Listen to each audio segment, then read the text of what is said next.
Dimmi di Patrick, che è successo?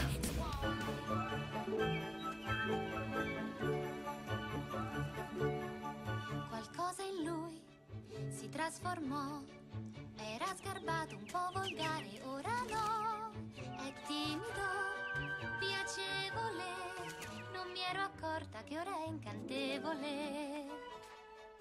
Sguardo suo su me posò, sfiorò la zampa ma paura non provò. Son certo che mi sono illuso, lei non mi aveva mai guardato con quel viso. Se bruciasse la città